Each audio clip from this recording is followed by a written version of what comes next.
بسم الله والصلاة والسلام على أشرف الخلق سيدنا محمد وعلى آله وصحبه أجمعين. اليوم هو الجزء الثاني التابع للجزء الأول بخصوص توني واجنر. بالجزء الأول تكلمنا عن CV مال توني واجنر وشنو الأشياء اللي عنده من خبرات من كتب من مؤلفات. الحين راح نتكلم عن فكرته اللي كان يبي يوصلها. هو كان يفكر دايماً إن في 7 مهارات يجب على كل فرد تعلمها للبقاء على قيد الحياة. أول شي التفكير النقدي وحل المشكلات، هذه أول نقطة من النقاط أو المهارات ال7 للبقاء على قيد الحياة. تفكير الناقد وحل المشكلات. 2 التعاون عبر الشبكات وقيادة النفوذ. 3 التكيف. 4 المبادرة وريادة الأعمال. 5 التواصل الشفهي والإعلامي، وهي أكبر مهارة للناس وهي في القدرة على التواصل من خلال العروض المكتوبة أو الشفهية. 6 الوصول إلى المعلومات وكيفية تحليلها. 7 الاستطلاع والتخيل. خلينا نشوف معاكم هذا الفيديو لتوني واجنر يشرح فيها المهارات ال7 للبقاء على قيد الحياة. My favorite quote is this quote from Einstein, that the formulation of the problem is often more essential than the solution. In my experience in education, we have an affliction I call answer-itis. We frequently have answers to questions that have not been adequately explored, solutions to problems that a lot of people don't yet understand. So what I want to do today is explore with you a different way of understanding the crisis in American and indeed in global education. I call it the between a rock and a hard place. It's a very uncomfortable place to be. The rock. In a very, very short period of time, we have transitioned from an economy where most people earn their living with these to an economy where if you expect to get anything more than a minimum wage job, you must have a skilled one of these. The skills for a successful career, the skills for continuous learning, and I would argue the skills for active and informed citizenship have converged. They're the same skills. And we neither know how to teach or assess those skills. That's only half the problem. The hard place is that this generation is very differently motivated to learn, as we'll come to understand. So the question becomes, how do you motivate this generation to want to achieve excellence defined at an even higher level? Which to me suggests the need to reframe the educational problem. It's not about reform. Some more testing here, a little more professional development there is not going to get us a solution to those two problems. We have to rethink, reimagine, reconceptualize education, teaching and learning for the 21st century. So let me go into a little more detail here about each half of this sort of equation that I believe we need to solve. 3 years ago, at the insistence of my wife, I read The World is Flat by Thomas Friedman. How many of you have read that book? Glad to see so many of you have. Very influential book. But it became clear to me in a way that I hadn't understood before that any job that can be turned into a routine, white collar, blue collar, service, doesn't matter, is being either offshored or automated. And so I began to worry about what kinds of skills will our young people need to get and keep a decent job in this new global knowledge economy. And are they the same skills they'll need to be continuous learners and to be active and informed citizens? So I decided I'd do some research. I decided I'd start interviewing senior execs. I'd start looking at all of the workforce readiness reports that were then coming out at a rapid clip to try to better understand what are these skills and in what ways are they different from the kinds of things we've been emphasizing in schools in the past.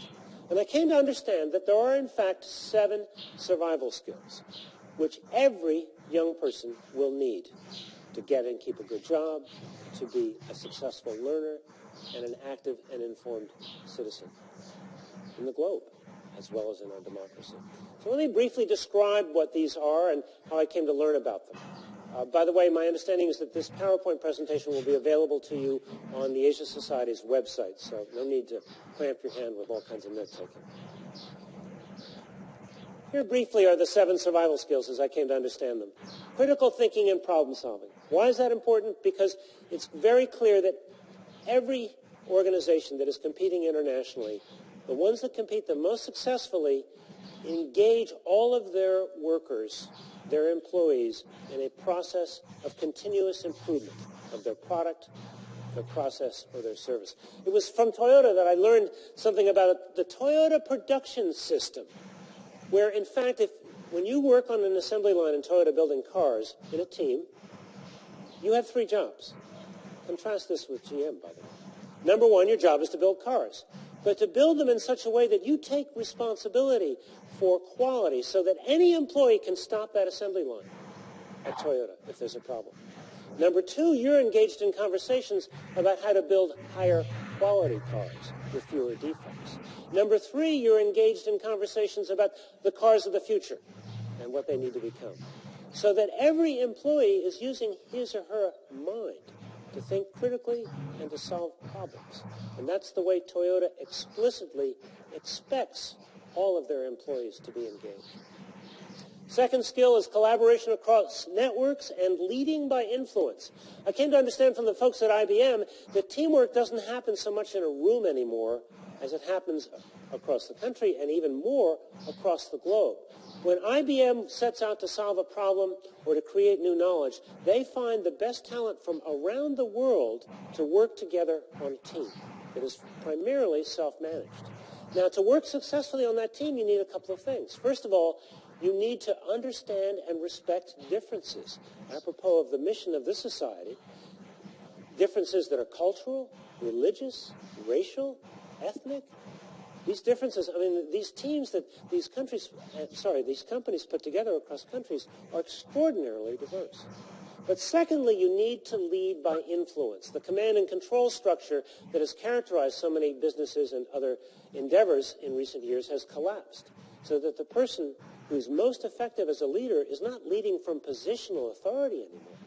They're leading rather from their ability to engage others and to ask the right questions. Third is agility and adaptability. Even if you stay in the same job, in the same company, which is not common these days, that job is changing continuously. It was Clay Parker, CEO of a multinational company called BOC Edwards, who said they had restructured every single year for the last 3 years. And in each time, every employee is having to learn new skills. I saw recently, just in the last few weeks, interviews with the CEO of Microsoft and also Xerox, talking about how in this new economy, being agile and adaptable and being able to work across departments and across issues is increasingly important in this new economy. Initiative and entrepreneurialism.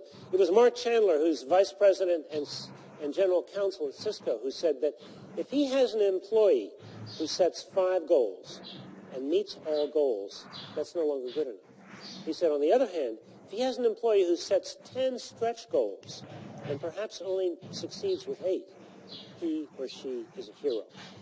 All of these large companies are deeply concerned about how to keep the entrepreneurial spirit alive, how to create an environment that promotes and encourages entrepreneurialism and initiative.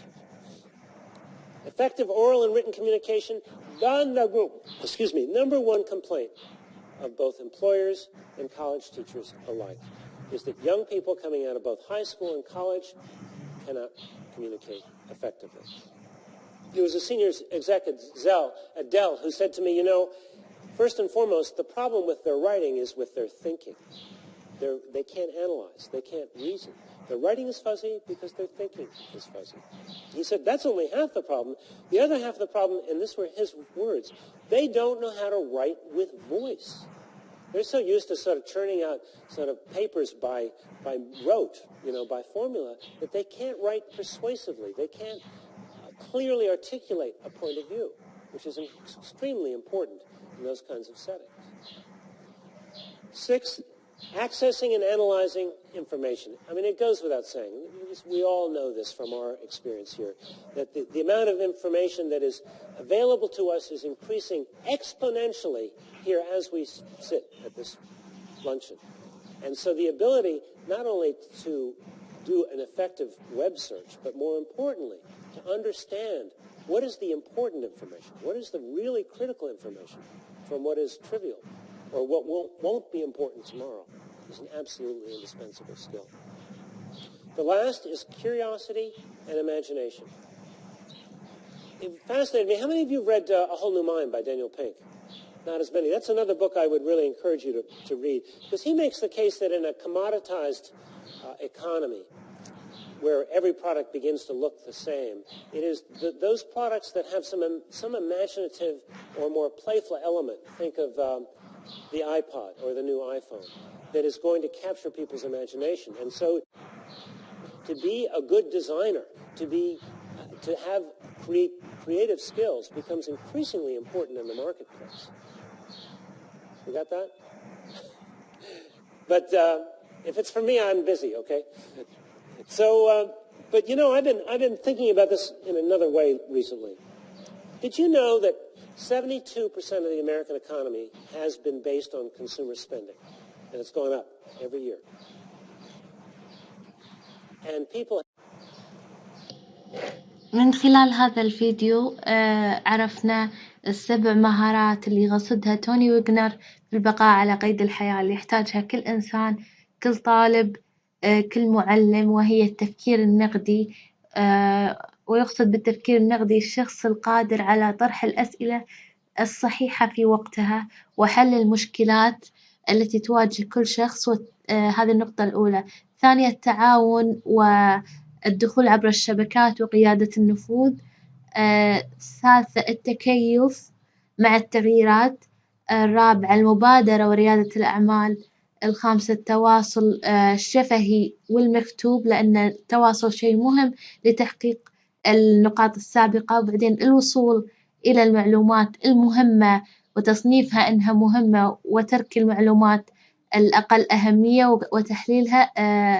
السابعة الاستطلاع والتخيل.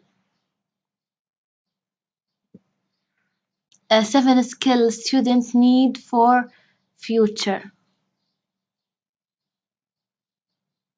الحين بنشوف شغلة ثانية بخصوص الإبداع اللي قال عليها توني واجنر. ننزل شوي نشوف اليوتيوب.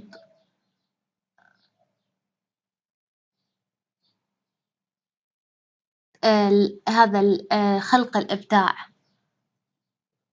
خلينا اليوتيوب الخاص بخلق الإبداع وأبدأ أترجمه لكم. It's my privilege today to introduce Tony Wagner, who I consider to be one of the most innovative and forward-thinking thought leaders in education today. I could read his long list of accomplishments, his work at Harvard, his work as a teacher and as a principal, but you could read that all on his website at tonywagner.com if you'd like to. And I just want to basically let you know that this book that he's written, Creating Innovators, The Making of Young People Who Will Change the World, is really a fabulous read. We're going to be selling it outside right outside there, which you can buy a copy and have Tony sign it afterward, and he's going to be kind of giving an overview of the work he's seen in this space. So please welcome Tony Wagner. Morning. Thank you. It's really a pleasure to be here. A lot more fun than being at Microsoft, where I was 3 weeks ago, I have to tell you. But you know, that's not for attribution. How many of you here are parents? Raise your hands. How many of you here are educators? I'd love to begin with a quote from Einstein. The formulation of the problem is often more essential than the solution. We talk a lot about problem solving. Problem identification is arguably the most important skill of the 21st century. For 25 years, we've been talking about failing schools and the need to reform education. Part of the problem is it's a little bit punitive language. Anybody want to go to reform school? Raise your hands. Very punitive. But beyond that, I think that problem is not the right problem.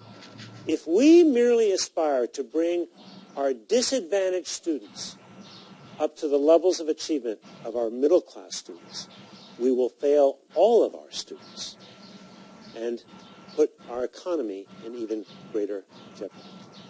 So that's what I want to talk about. Fundamentally, the problem is this. Our system of education is obsolete and needs reinventing, not reforming. And that is a completely different education problem. And guess what? Google is mostly to blame for that obsolescence. I'm about to explain why. Because of Google and other events, what one knows today no longer matters. How much you know is not a competitive advantage. Information has become commoditized. It's like air. It's like water. It's on every internet-connected device, growing exponentially. How many of you had to memorize the periodic table in high school? Raise your hands. How many elements were there? I'm sorry, I didn't hear that answer. Whatever answer you gave is wrong because 2 more were added last week. If you don't believe me, Google it. How many of you had to memorize the state capitals? Raise your hands. Okay, let's have a competition. How many of you would like to recite them from memory while I Google them? Let's see who's quicker. Memory is not something we need to think about educating as we have in the past. The world no longer cares how much you know. What the world cares about is what you can do with what you know. And that is a completely different education problem. It's not about filling people up with more knowledge. It's about skill, and it's about will. So I'm going to be talking about skill and will in the context of education. Back in 2005, I read The World is Flat by Thomas Friedman. How many of you have read that? Those of you who haven't, I encourage you to. It's the most important book I've read in at least a decade. It scared the heck out of me. Because as many of you know, Friedman describes a world where increasingly any work that can be routinized is very rapidly being either offshored or automated. And I talked with him recently. He said he got one thing wrong in that book. I said, what? He said, the pace of change. It's happening far, far more quickly than he ever imagined. So I think the question becomes, in a global knowledge economy, what skills will our young people need, will your children need to succeed? هني أقدر ألخص الكلام اللي قاله توني واجنر إن إحنا نطالب بإصلاح التعليم، وإن التعليم ما يكون تعليم تقليدي، يعني تقليدي بمعنى أن نكتسب المعلومة وننساها، نعتمد على التذكر فقط لاسترجاع المعلومات وليس التفكير. إحنا دائما لما نسأل مثلا عن جدول الدوري نتذكر العنصر وينه على حسب الذاكرة، إذا قدرنا نتذكره أو ما قدرنا نتذكره، وإذا ما قدرنا نتذكره على طول نروح لجوجل نكتبه فيعطينا جوجل. ليش دائما نعتمد على جوجل وما يكون عندنا مهارة التفكير؟ فإحنا اكتسبنا المعلومة فقط لكن توظيفها كان بشكل غلط لأن ما قاعد نوظفه بشكل إبداعي، عشان كذي نلجأ لجوجل. فيقول دائما لازم نستمد هالمهارات عشان نوصل للتعليم الإبداعي وخلق المبدعين. وشكرا لحسن استماعكم. أتمنى استفدتوا مني. وتوني واجنر صراحة عالم جميل، وانصح كل الطلبة وكل حابين التعلم يدخلون عليه ويكتشفون كتبه وأفكاره الرائعة. مع السلامة.